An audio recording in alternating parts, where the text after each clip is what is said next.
यार दोस्तों, कैसे हो आप लोग। मेरा नाम कुमार खेड़िया है। आज आप लोगों को कुछ बातें बताएंगे। जैसा कि हमारा आज़ादी के लिए हमारा लड़ाई चल रहा है बीजेपी के खिलाफ।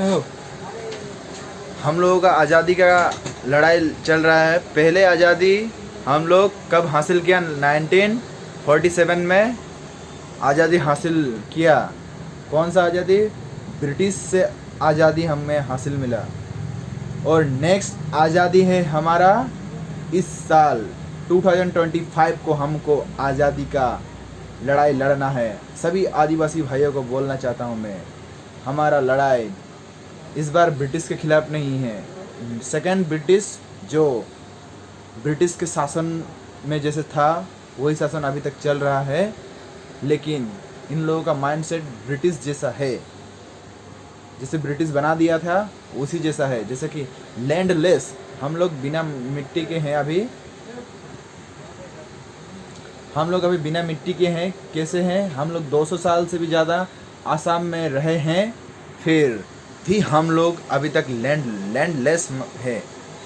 बिना मिट्टी के हम लोग यहाँ पर जी रहे हैं। जहाँ पर हम घर बनाए हैं वो मिट्टी भी हमारा नहीं है।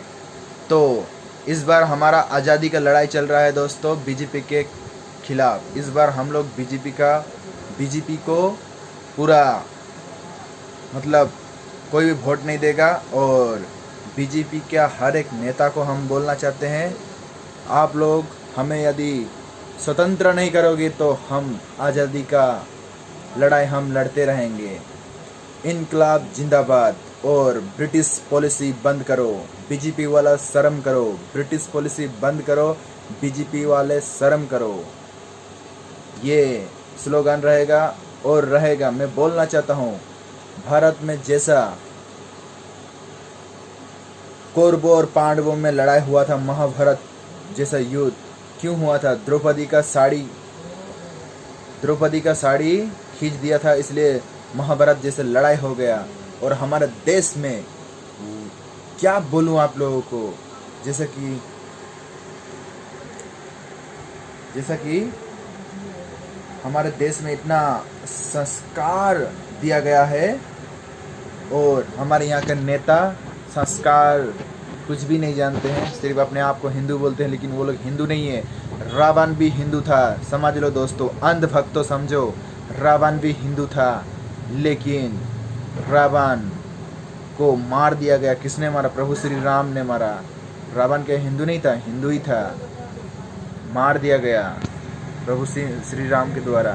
इसलिए मैं बीजेपी के नेताओं को बोलना चाहता हूँ, शासन करना बंद करो टी गार्डन में हमारे आदिवासी लोगों को, नहीं तो आप लोगों को भी मारने के लिए श्री राम या श्री कृष्ण कल की अवतार लेगा।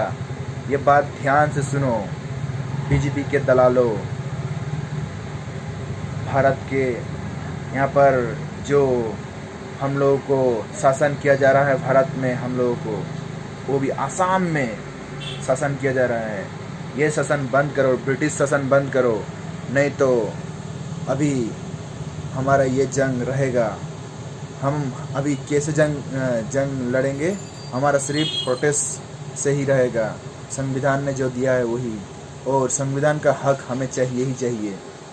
हमें तो एसटी चाहिए ही चाहिए। और ये घोषणा कर देते हैं हम आसाम से बोल रहे हैं।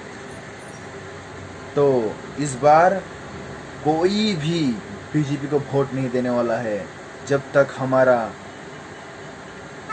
अधिकार हमें ना दे दे, एसटी ना दे दे, तब तक हम बीजेपी को वोट नहीं देंगे। एसटी देगा तो वोट देंगे। और बात ऐसा है, ये जंग है हमारा बीजेपी को हटाना हमारे यहाँ से, हमारे एरिया से। ये घोषणा कर दे रहे हैं, आप लोगों को बोल दे रहे हैं बीजेपी के दलालों। सच बात बोल रहे हैं हम लोग नहीं सह सकते हैं ऐसे। हमारा अधिकार हमें चाहिए। ब्रिटिश शासन बंद करो, आज़ाद भारत में ब्रिटिश शासन बंद करो। ये हमारा दूसरा आज़ादी है। हमारे आदिवासी भाइयों सुनो, ये हमारा इस लड़ाई में अभी 2025 चल रहा है जो प्रोटेस्ट, ये हमारा दूसरा आज़ादी का लड़ाई चल रहा है। इसलिए आज़ादी का लड़ाई में हमेशा योगदान रहना। और प्रोटेस्ट करना, ठीक है? यही हम बोलना चाहते हैं आप लोगों को। नमस्कार, जय हिंद, इनकलाब जिंदाबाद, जोहार।